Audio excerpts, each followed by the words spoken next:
up, guys? Team Staff West. I got my man Alex on the ones and twos. Alex, how's it going? Pretty good, man. Awesome. And tonight we have a PDGA board member and also a candidate to be reelected, Nate Heinold. What's up, guys? Thanks for having me. Yeah, thanks for joining us. So we are continuing our discussion with some of the candidates for the PDGA board, and obviously you are on the board currently and have been an active member. So tell us a little bit more about yourself, kind of what your interest was originally in joining the board and how the last few years have been. Yeah, when I originally ran, I wanted to focus on the tour and adding a fourth consistent PDGA major. And then I wanted to focus on youth golf. And so I presented on both of those topics actually at my first summit. And it took us a while, but we did hire somebody full-time to work in youth and education. Nice. So I wouldn't say that's done there, but it's we have somebody working full-time. On the fourth major in the tour, that's been a much longer process. I was rejected at the first summit. I presented again and got some approval to move forward with a concept. So that's kind of what I've been working on, is the tour and the fourth major. And I did get the committee approval in January. I'm the chair of the majors committee, and so we had that summit here in warm Illinois in January. And then kind of COVID hit and kind of slowed that down, but I'm still planning on presenting plans to the board later this year. Nice. Well, and you've kind of been a face for the PDGA with the COVID stuff, and especially running Ledgestone. It's obviously the biggest event of the year, and COVID has a pretty big impact all across disc golf. What have been some of the discussions with the board that you've been a part of related to COVID? Yeah, that's been a very unique situation because early on it was more of a let's shut the tour down, let's make sure we shut that down, let's let our C tier. That stopped, that changed within a couple of days, to be honest. So much changed even by the day, back in March. So we were very pessimistic about a quick return to disc golf. And, I wanted to get back as soon as I thought it was safe.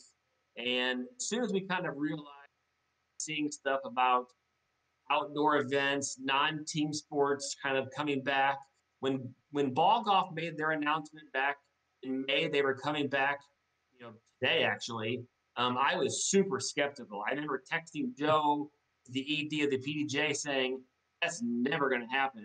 And sure enough, they're playing and have a great plan. And so that made me confident that we could come back. So I actually pushed really hard for us to allow sanctioning again, effective June 1st, period, with no restrictions, as long as the local or state officials allowed the event. I wanted sanctioning to be back.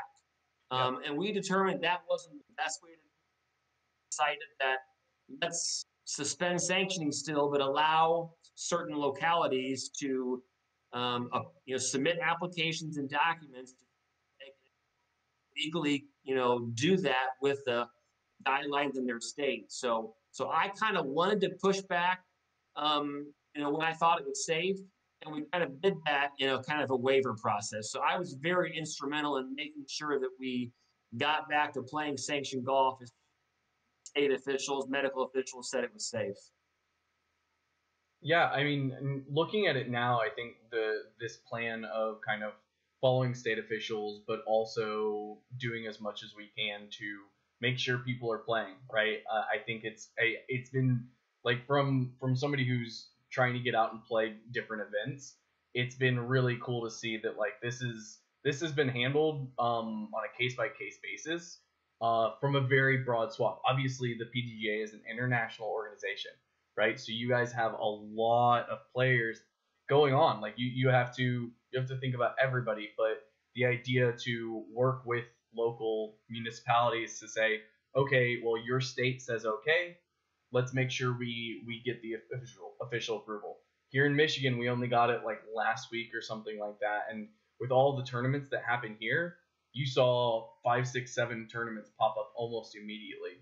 But I think it's crucial for us moving forward that we have that kind of leadership, and we understand what's going to happen. So I do want to change keys a little bit. I'm curious.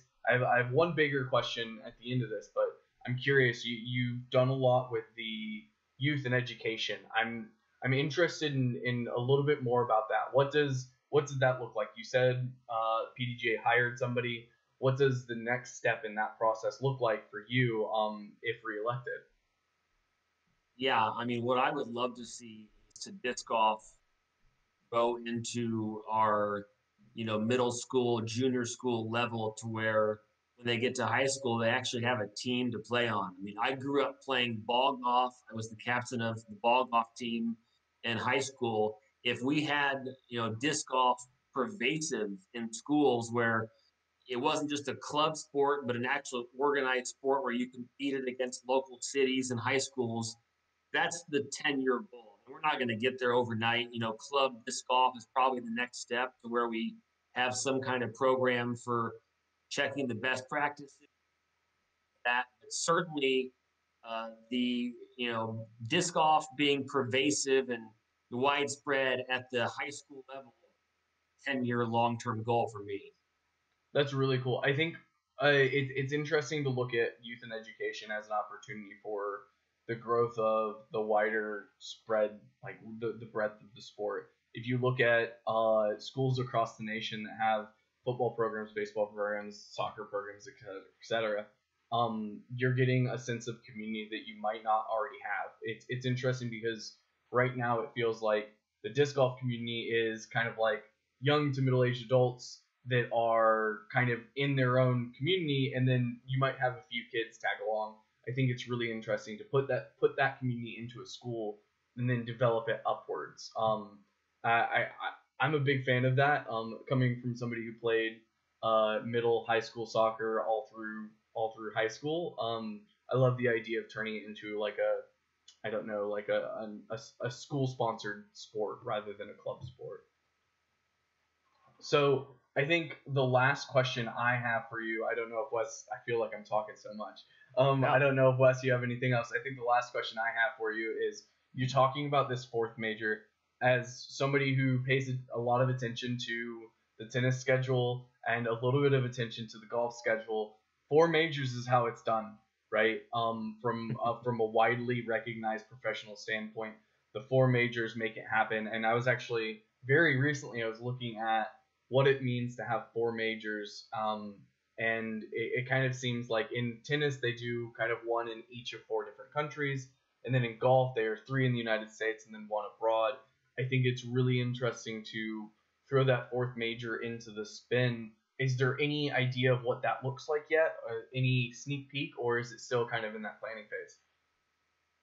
We spent 1 full day with the majors committee in Peoria here in January just on the 4th major topic. In fact, we voted on everything from format to name to what we'd call the trophy to qualification to everything. And so I actually have all of that in a document. Actually spent about 6 weeks typing up the summary of the summit.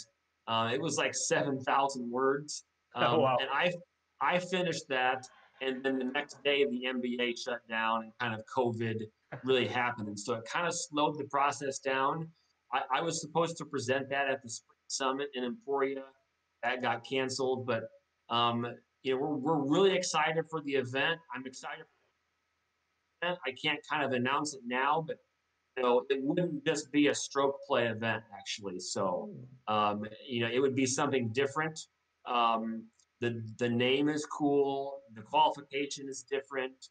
The trophy has some significance. And so all of those things have been voted on at the committee level. And now I'm just going to take it to the board.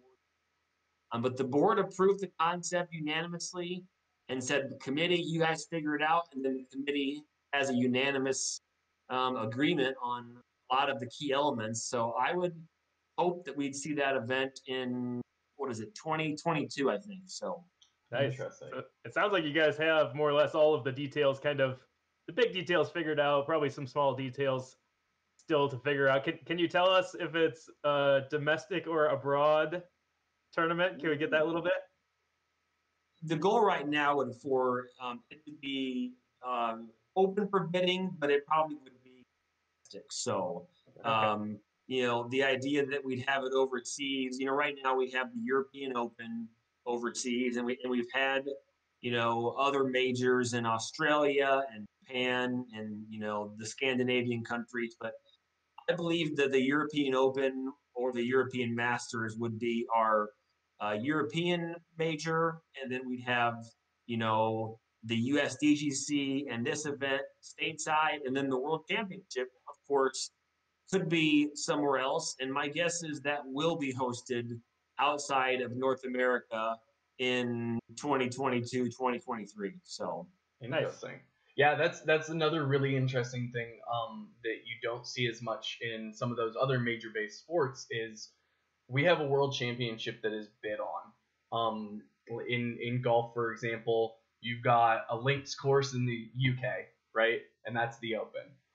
And then you've got in tennis, it's the French Open's on clay. The Wimbledon's always at Wimbledon on grass. I think it's really cool that we have this really special event that could be, I mean, for all intents and purposes, Australia could put together an amazing bid, and we've got another major tournament. We've got the World Championship going down in Australia. It's a matter of who's putting it together. Like, what does it look like from a club and a community's perspective? And I think that's really unique to our sport. Is we are so grassroots in that sense. Yeah. Nice. I think that is all the questions that I have. Alex, anything additional? I don't think that's it. Nice. We want to encourage everybody to vote. You'll get an email, I believe, when it is time to vote. Typically, in the past, the participation has been really low, and we're trying to do our little part to encourage and remind people to get out there and vote. Hope you enjoyed this video. Be sure to watch the other candidate videos if you're interested in learning a little bit more about them. But you'll certainly have our vote, Nate. We appreciate you joining us. And at the end of the day, Alex, you got to do one thing. Got to make that putt. You got to make that putt.